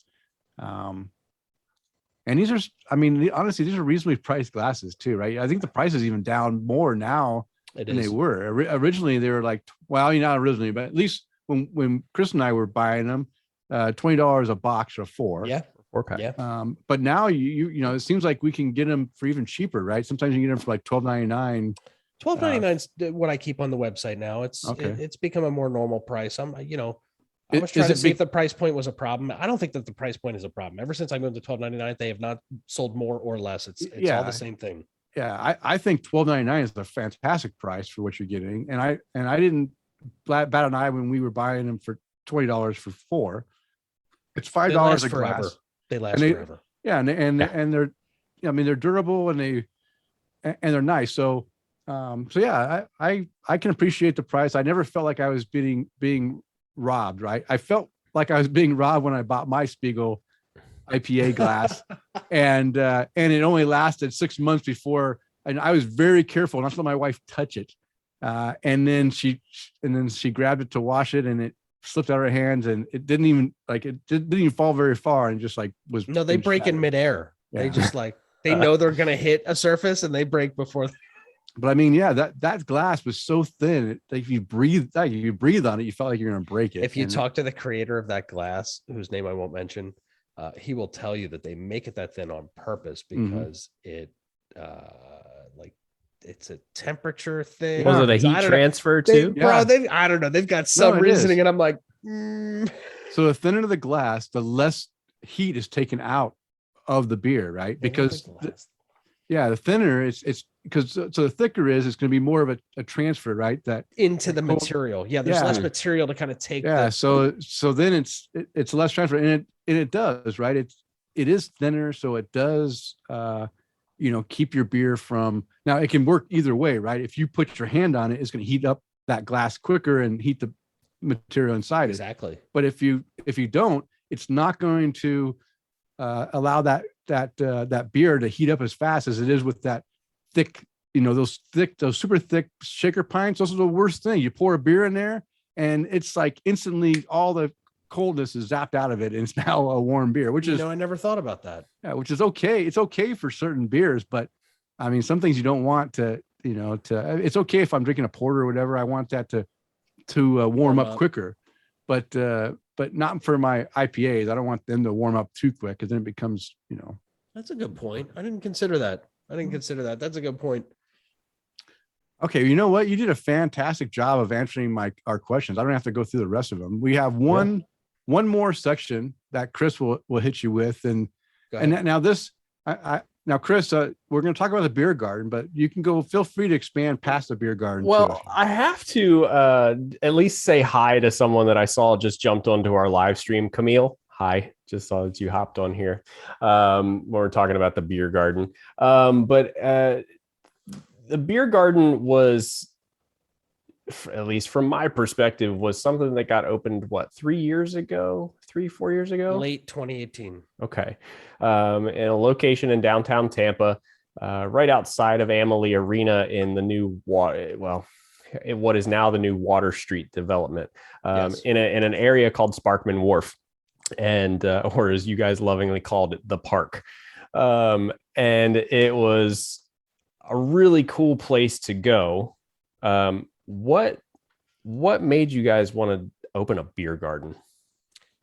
Man, I'm at the bottle shop one day, and one of my regulars, Pete, comes in, and Pete's an architect, and Pete goes, "Hey man, they're redeveloping Channelside," which people from Tampa circa 0001, 02, 03 will know this thing as Channelside. It was full of restaurants and clubs and bars and piano bars and whatever, and there was nothing else to do outside of there. So anyway, it all failed because of whatever, hard to even say what. So Jeff Vinna came in and bought the land all around it, wanted to put up tons of stuff. So Pete's talking to me about all this shit, and he's like, they're going to redevelop Channelside. I'm like, what do you mean? He goes, oh my God, they're going to put in shipping containers with food stalls, and they're going to put in a beer garden, and they're going to, and I go, whoa, what do you mean they're going to put in a beer garden? It's like, yeah. I go, who's doing that? He goes, they don't know. I'm like, what do you mean they don't know? He's like, they master planned this whole thing, and they have no idea they don't know. And I'm like, get me a card. So they got me a card, and I called and I nagged, and they came to visit, and bing, bang, boom. I knew I could do it. The second that I heard about a beer garden in downtown Tampa, I was like, listen, our whole pitch was, first of all, I never thought I was going to get it. I was for sure I wasn't going to get it. I was 100% sure. So I was like, listen, even when you don't pick me, please do us all a favor. Make sure that there's international beer there. When you call something a beer garden, it really should have some German and Belgian representation. And then it should have a mixture of local beers, but it shouldn't all just be local, because you don't really want to do that. So you want to pepper in some beers from around the country that are really good, that this, that, the other. And then we leave. And then it's like meeting 4 and we're doing the same thing. And I'm like, oh, here we go again. We're never going to get this thing. And then we got it. It was the craziest thing. I'm telling you, we were dead sure that we were not getting a beer garden. But to answer your question, the reason I wanted it was because I knew I could do it really well. I knew I could. Yeah. I feel that you guys did it more than just really well. And Thank you. And the other question was going to be kind of how you chose the location, but I mean, it was there. It was the opportunity, and you were like, I want that. It was all master planned. And that's from one business owner to another, that feeling when you just go, no, this is what we're going to do. This is how I'm going to do it. You have that kind of that idea where you just go, yeah, I don't see what could go wrong here. This is totally work out. I knew it was going to be awesome. I knew it was going to be amazing. I knew the location was going to be good. My God, I was so positive. I was so positive the whole time. Oh, it's my no. So Denny had to go run to the bathroom. Oh. No, I heard this like creaking noise, and I thought one of my dogs was out by the door, like snoring into the door. It was just something creaking over here. It's funny. How many taps did you guys have there? 40. Yeah, the 40? Day one we had 30. Last day we had 40. Like we bought 10 taps. We brought in 10 taps along the way. What were the taps like? How did you guys set up? Like, hey, taps 1 through 5 were this, taps 6 through 10 weren't the styles and stuff split up into different sections on the taps? It's just how I decided to organize it. I don't know where I got it from or if other people do it this way. I just knew it. I had to manage this list and I wanted to rotate most of the lines. So it needed to make some kind of sense to me when I was ordering. So it was like 1, 2, 3 German, 1, 2, 3 German, 4, 5, 6 Belgian, 7 through 12 became 7 through 14 were all IPAs. And then it went light, or then it went malty, and then it went light and bright, and then it went sour, and then it went seasonal. So it was like, I would even shrink light and bright during the winter time and grow it. Like I would take those malty lines in the light and bright and have 3 and 2, depending on the season, right? You get an extra lager in there during the summer, get an extra porter in there during the winter kind of thing.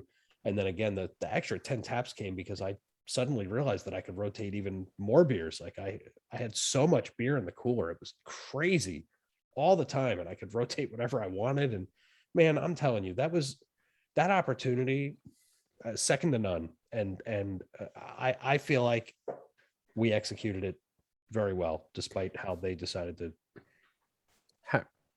move. Yeah. How much beer were you guys able to hold? And the reason I ask is because I don't know if it was around Super Bowl when we did that episode with you guys.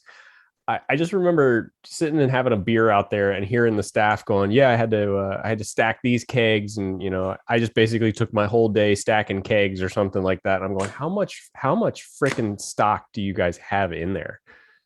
It was so crazy, man. It was like, so crazy. Dan's talking hundreds. about, yeah. I mean, Dan's talking about, oh yeah, we're going to get, a pallet of this and, 6 of this and 15 of this one. And I'm like, wait a minute. When we were humming, I will definitely remember that, Dan just hopped on. the light and bright lines used to really run. So the light and bright lines, bro, we were getting like 8 kegs a week of Founder Solid Gold. Yeah, that was every week. I'm telling you, the volumes were crazy. Like no one expected the volumes. People in the industry, after we opened, Dan and I had all these projections. We blew all those projections out of the water. Every single one of our vendors was like, we've never seen this much volume. Like, how are you doing this? Like, you're doing volumes of Amalie Arena. Like it was so, and so the bonus was what they were saying was, we've seen this before, but not with craft beer. Sure. Most of the times when people are doing this, they're buying a ton of Bud Light, they're buying a ton of Miller Lite, whatever it is, but they're not buying, I don't know, even the Reef Donkey. I'll tell you what, even the Reef Donkey, right? I think nowadays it's a little different, but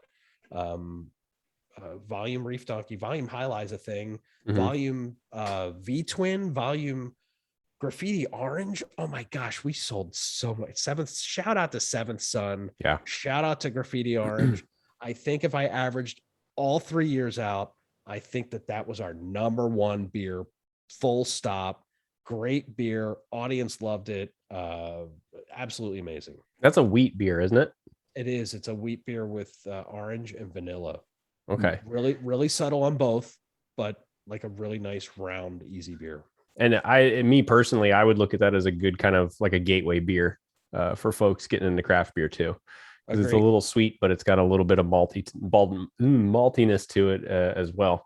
But hey, big shout out to Charlie Daniels, who just hopped on here a little bit ago. That's right. But go ahead. I got a question. So with a bottle shop, you mentioned that without the volume, it was difficult to get the things that you wanted to get because you just weren't putting out the volume. So now you transitioned over to the beer garden. You got this venue, things started coming through. So I'm assuming in the beginning, you had a certain amount of stock you had access to, and then things started picking up and you started having volume. Is that what happened to be able for you to now get the attention of other distributors or breweries that wanted to get in on the action and see some of these sales for themselves? And did it just slowly build up from there where you were able to become the first or second best place in Tampa to drink beer, and now you can get whatever you want? I mean, is that what happened? I mean, so it went both ways, right? It's like the sales driven opportunities were there for sure. People who wanted to have their beer in there, people who, had a new beer coming in, like whatever it is.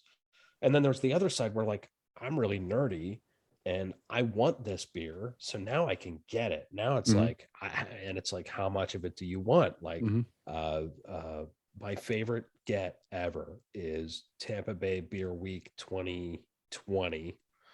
Oh, the one that right at the end of the week, COVID hit the whole thing. So I had bought 2 pallets of Jeff Bagby beer. Jeff Bagby is a brewer out in California, Bagby Beer Co. He faithfully recreates German beer styles, much like the Barriehaus in our area in Ybor. These things are just spectacular. I learned about him the year before, and he's a friend of a brewer friend of mine. And we made it happen. And I'll tell you what, the metal, even like all those kegs, like they had to go back separately because the distributor who sold them to me wasn't going to return them to him. And it was this whole thing where I had to like beg him. I'm like, bro, please, I'm going to get your stainless back. I promise. Just send me half kegs. Like, don't send me these one way, for anyone in the business or who buys kegs, the one way kegs they're just not the best. They have their own quirks. I would much rather have a metal keg, especially from Jeff Bagby, especially a lager, especially. And I made that happen, man. That was so cool because I was doing so much volume and we had the money. That thing is more of a money thing, right? Jeff Bagby doesn't care about the exposure or anything. Jeff Bagby cares that I knew Charlie and that I loved his beer and that he was coming here for Beer Week anyway. And I'm like, bro, if you're sending beer, why don't you send more for me? And then it was just convincing him to send stainless. And I mean, that was so cool. So so it's a name I don't know, right? I'm assuming that if I don't know it, it's not known by a lot of people. How now you got this beer in your beer garden in Tampa, all the way across the United States from where the guy is brewing it. How did you promote it? How did people want to drink that beer? How did you do that? I mean, Jeff Bagby doesn't mean anything to me. Why would I want to drink his beer? I mean, that was kind of the beauty of the beer garden. That was the opportunity that I was given, is I could geek out as much as I wanted and the beer was going to sell. So while it wasn't zero people who were craft beer people and came to the beer garden, but it wasn't 100% either. It was 10% of our huge audience was really diehard. Everyone else was looking for suggestions from our bartenders and they were happy to do so. And we're actually quite good at it. You're good at it. Okay. So if that's you come the up key. asking for a Bud Light, in fact, bro, I'll tell you what, at the start, talk about hard-headed. I didn't have Bud Light at all for probably upwards of a year plus. and people would come up asking for it all the time. And we would just Yep. refer to them to, number one was usually a really nice light German lager, like a, what were we doing? Paulaner Munich lager. I mean, Mhm. what a great friggin' beer. Like, no matter what beer you think you want, you have that. If you're looking for a Bud Light or a Miller Light or whatever it is, Yeah. you're going to go, hey, you know what? This is pretty damn good. Mhm. And there were definitely people who peeled off and walked off into Splitsville to go get their Bud Light or their Miller Yeah. Light or whatever. But it you can was. get And that I just wanna anywhere. say, I mean, why come to the beer garden to get something you can get anywhere in town? I'm with you.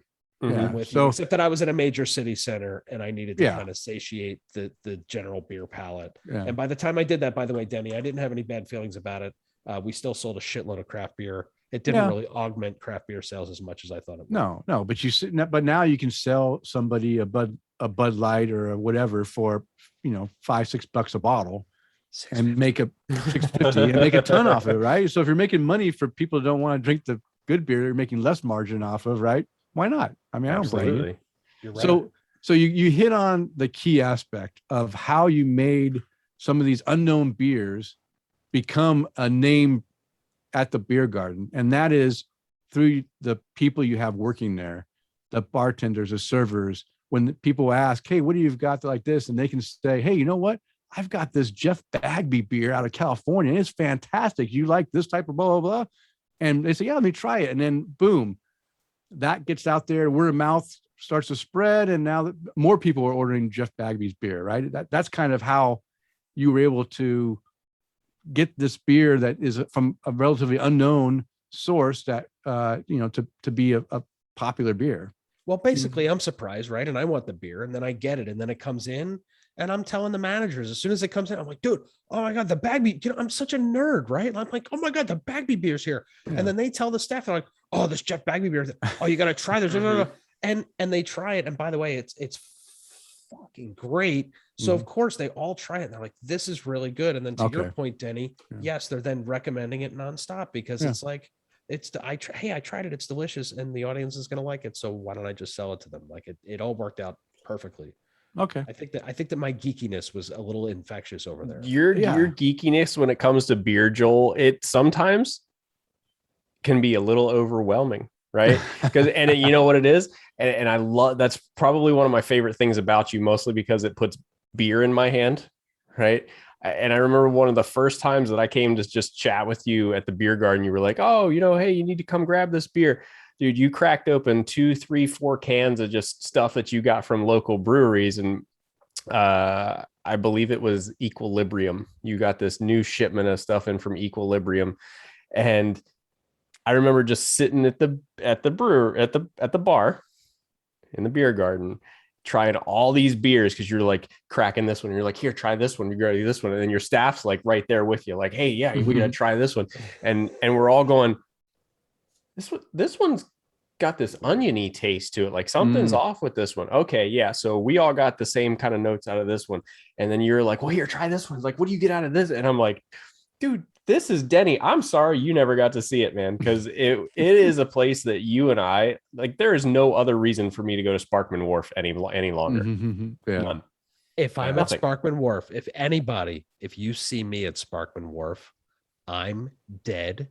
They dragged my dead, lifeless body there. Yeah. Back to the beer Yeah. garden. Okay. Seriously. It's Call the cops. It's code I'm from dead. being kidnapped. Yeah. Okay, so you know what? This is a good segue into where do we stand now, Joel? So the beer garden is doing fantastic. You've made the best beer spot to come to in Tampa to go drink on the wharf. Things are going great. What happens? I can give you some truth and then I can speculate. Okay. Mhm. The truth is we were given 40 days to leave. We were told 40 days before the end of our lease that our lease was not going to be renewed. That's true. We were not entirely surprised. I knew that we weren't going to have this thing forever. I knew that something was going to happen. It was too good the whole thing was too good to be true. Something was going to change. That was all good and fine.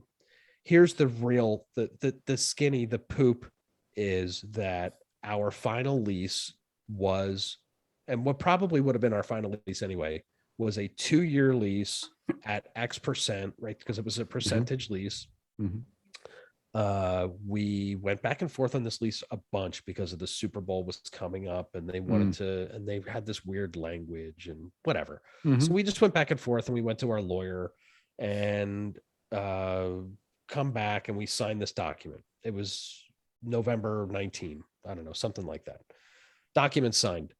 It sat on their desk until COVID hit. It was March of 2020, and they served us a brand new lease that was no longer 24 months, that was 12 months. Oh, it's okay. And was a higher percentage lease.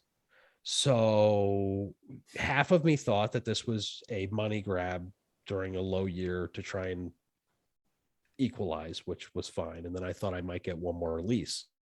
So the real surprise was that I really thought that they were going to give me another 12-month lease and then make some other decision. And instead they really just 40 days. I had a lot of beer in the cooler, dude. The main problem is that I had a lot of beer in the cooler and now it's in your living room, your spare room. You know, there's only so many stouts you can sell in August, right? Like it's this whole thing where I don't want this beer. I wanted to get all the cash out of this beer and I literally couldn't. And so then they expected us to maybe vacillate and say, oh, can we have another month or two? I swear, Danny on that call, Dan, both of us really, but Dan was like, all right, well, they go, well, you know, when are you guys going to leave? And he's like, well, our lease is up on this day, right? Like we're done. Like, I don't even know. What do you want me to do? Do you want me to like beg you for more time or bro, it was really off-putting. And the reason I'm telling this story is to deter or at least caution other business owners when dealing with these people that they aren't entirely forthcoming, honest. I didn't feel the ethics in that business transaction at all. When you pull back your lease after it was signed for 4 months and you just didn't countersign it, like honestly, I don't have words for that. I only have other things, right? It's annoying. So outside of that, I could speculate for you on why that happened and how and all this different stuff. I know that the current vendor is a joint venture now. It is not a lease. It is a joint venture because of the amount of the profits that they wanted to take from there. It was illegal to do as a percentage lease, which our lawyer told them. So once our lawyer hit them to that, I think that they were like, well, we need to do a joint venture and not with these guys. Okay. So that's my speculation. I don't know that there's any truth to that at all. So I guess in hindsight, when it came time to renew the lease and you did that 24-month renewal, at that point I guess the numbers were rough because you already were doing well for the first 2 years. And now it's time to, okay, hey, we're doing well. We're going to keep this up.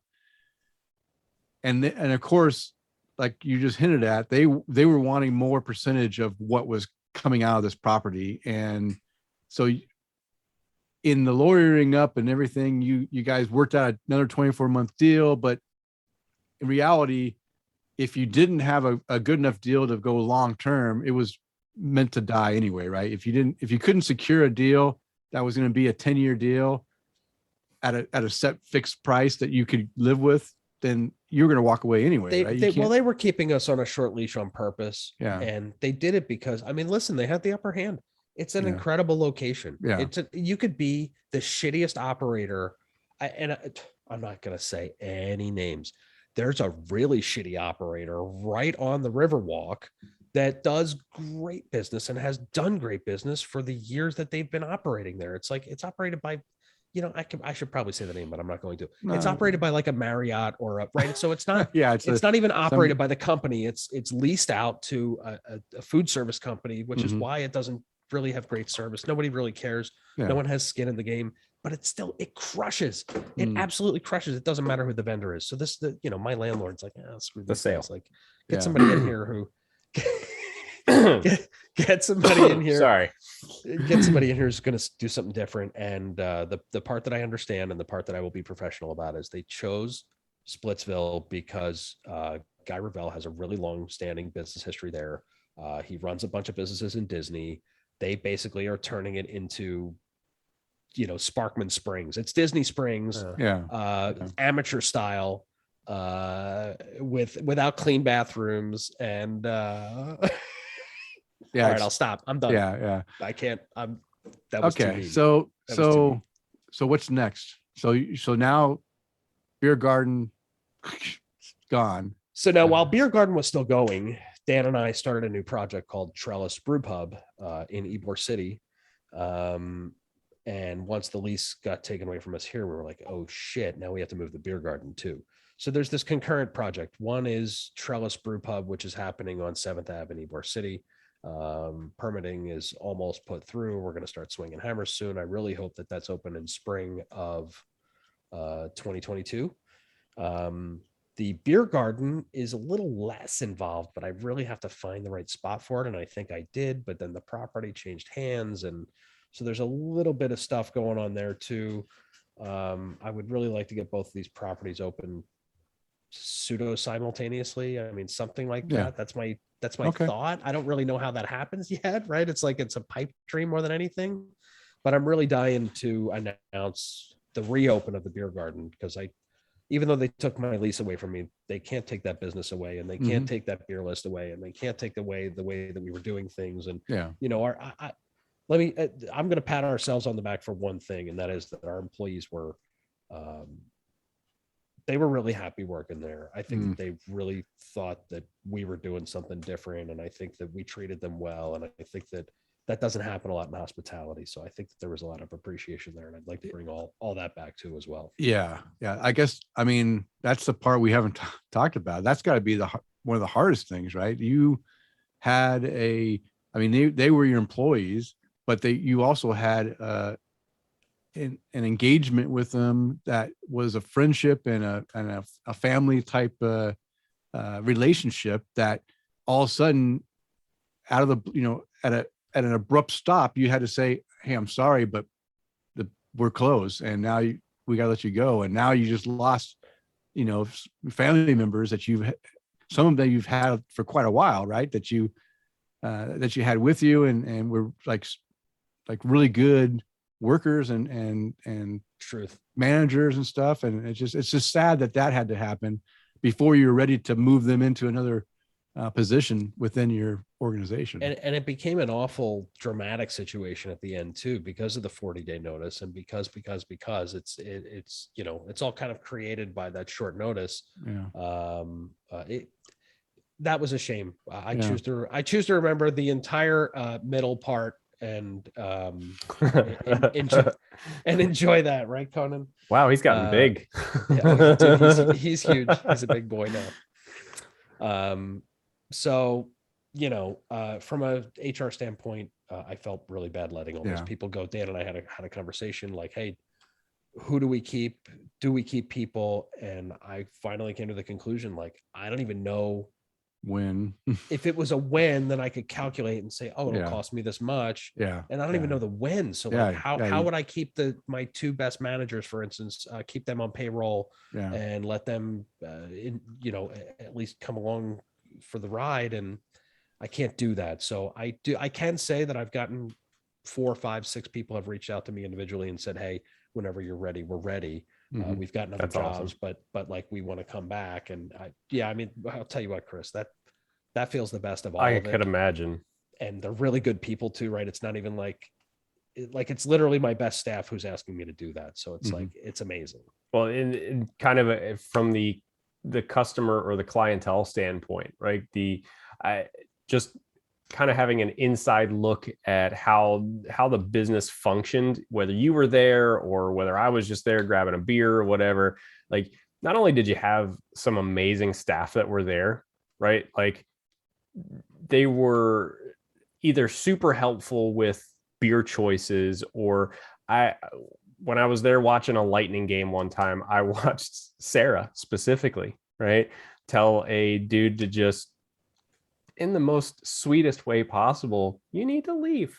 You need to go, right? Because he was just drunk and belligerent. And man, I personally, I'd thought about that and just like, I can Sounds only super imagine sweet. that thought. Yeah, I can only imagine that thought. What you guys had to go through to tell them that, and just how just bad that must have been. It was always Um, interesting. Yeah, but to say the least, the staff that I did get to meet, that I did get to know a little more than just, hey, thanks for the beer. You guys had a great staff. The staff was phenomenal. Good decisions as far as, hey, recommendations for beers, but just cool people to just chat with, and hey, how you doing? Good to see you again, that kind of thing. And some are more geeky about beers than others, and Yeah. some were better at hospitality than others, Yeah. and some were right. They all kind of had their own strengths and weaknesses, and they would all call on each other for different stuff. And Yep. yeah, it was, man, I miss it. I mean, I'll tell you what, if anything, I'm a little bored, and I really miss having that beer garden. Yeah. I do. Yeah, I understand. Well, Jill, thank you very much for answering, for joining us, and for answering Sure. our questions and giving some insight. I mean, you've had quite a journey through the craft beer industry, and it's not over. It's just expanding, and you're going to utilize all the experiences you've already gained into your next adventure or ventures. And I think it'll be even more successful and better than your previous one. So I think that's good. Thank you for sharing this with our listeners. I think Thanks, it's going to Danny. provide. Yeah, Those provide were some nice good- words. I appreciate that. Yeah. And I'm happy that you guys had me on the show. This is Heather, by the way. Yeah. I was happy that you had me on the show, and Heather's happy too. And I'm happy to come on whenever to chit chat about stuff that's not fermented reality and just beer Yeah. related and whatever. Yeah. So No, you no, guys no. just We'll- let me know. Yeah, We we'll have like you having back. you, man. Yeah, just for chatting and joining in the conversation. I have no problem with that. But it's something I wanted to chat about because I was curious myself about your experience in the craft beer industry and getting a little bit more in depth, because we got to chat about it. You came on the show, and now I got to drill you. Next time we'll just have fun and drink and chat about whatever the topic is, not related to you. So Sounds great. If anyone else wants to know how to open and then subsequently close multiple craft beer businesses, please reach out to me. well, B Cup is still in business, so it's okay. So far, so good. Still functioning. But All yeah, right. guys, definitely make sure you check out things Fermented Reality, right? Whether it's the B cups, but also go check out the Trellis Brew Pub, which Mhm. fingers On crossed. Instagram and Facebook, follow those two things, and you'll be able to find out what's going on. Yep, fingers Nice. crossed. Hopefully spring of 2022. That's Yeah. hopefully you guys get that done even earlier, because I'd love to get out there and check out the spot, because I know where you guys are talking about going, and it's a cool spot. It's a really cool We're good. spot. And I'm excited. yeah, well, and if you need us to fly into any more buildings with the drone, you let me know. 10-4. Will do. Yeah. All right. So Chris, let's go ahead and skip the new and noteworthy, because Certainly. we are running a little bit late. We just save them for next episode because Mhm. they'll still be worthy. But before we go, we always want to have a chance to raise our glass. And I've gone through 4 beers already. I don't have any left. I've been enjoying beers and drinking, but You spilled one. and I spilled half of one. But let's go ahead and give some toast to some people. Joel, anyone you'd like to give a toast out to tonight besides Chris and I? I think I'm going to give a general toast out to all of the Fermented Reality Beer Garden staff, and say thank you, and here's to the next one. Cheers to that. Cheers to that. All right, Chris, how about you? Who'd you like to give a toast out tonight? So I absolutely have to say, Joel, cheers to you, man. I know when you and I first kind of started our friendship, it was not something that we were able to do as far as getting you on here with us to chat. And you were like, yeah, well, I've got this going on and I got this going on. We had to make you sit still for a little bit. Yeah. Right.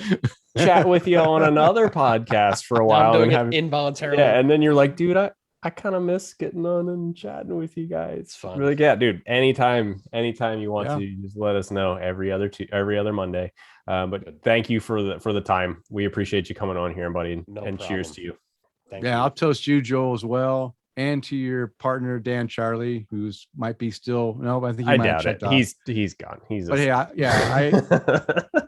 it's He'll catch it I- on replay. yeah, I will meet you guys in person. Don't worry. I will be in Tampa and we will get together and I will help you drink some of those bottles that you have waiting for me. So Sweet. don't worry Yes. about that. Or these kegs over here. I've got like Or the 8 foot kegs, yeah, bottle they're wine still and- there. We should talk about Fireball and- we'll talk about the kegs later because maybe we'll trade kegs for Oh, some kind of currency or something. okay.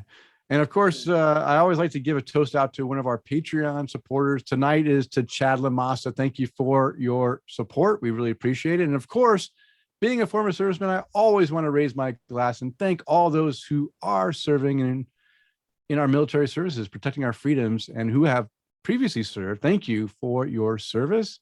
And Indeed. Chris, why don't you go ahead and give a toast out to our sponsor? Well, I'd have to hold this glass up while I'm reading this because this Oh, glass yes. came from our sponsor. Humulus. Yeah, Humulus Loop. That thing. Lupulus. Humulus Lupulus. Lupulus. At the Lupulus. forefront of the craft beer movement, Brewer Shirts was one of the first to create apparel that celebrates the art of brewing and the love of fine beer. Never too trendy, always comfortable, and offering affordable quality, they screen print their gear by hand in their studio using eco-friendly inks, materials, and processes. Visit their online store at brewershirts.com and use the coupon code TAPTHECRAFT2020 to receive 15% off full-priced items. All right. You want to give our listeners one more session to get their voicemails in before we spin the wheel? Because we're not ready, I don't think, right? Or do you already have a winner? I haven't chosen one yet, but you know what? Let's go one more. session? Let's One go more one more. session. Yeah. With one more chance to send those voicemails and get your name in. If not, we've already got 4 people that Yeah. What's the phone number again? 208-536-3359. that's right. There you go. Chris has Yes. got it memorized. Nice. There it All is. right. Well, you can find the beers that we mentioned on the show in our show notes. So go check them out. And if you'd like to follow us on social media, I can be found on Twitter, Instagram, and Tap that Loose Screw. And Chris, how can our listeners follow you? So you'll never, ever, ever find me on Twitter at Chris_McKenzie82, but you can always find me on Untapped and Instagram at MCK1345 or anything, anything social at Tap the Craft. And Joel, you want to throw out any social media handles for anybody? You will never find me at Joel Bigham on Twitter for sure. I would say at Trellis Brew Pub, at FR Beer Garden, at Fermented Reality, at Fermented Reality B Cups. Okay. Okay. All right. It is last call. It's time to bring the show to a close. We want to thank you for downloading and listening. We ask you to please tell a friend. And of course, subscribe on all those podcast apps. And as a reminder, we release a new show every 2 weeks. Now go out there and spread the good word of craft beer. Cheers. Cheers. Bye, everybody.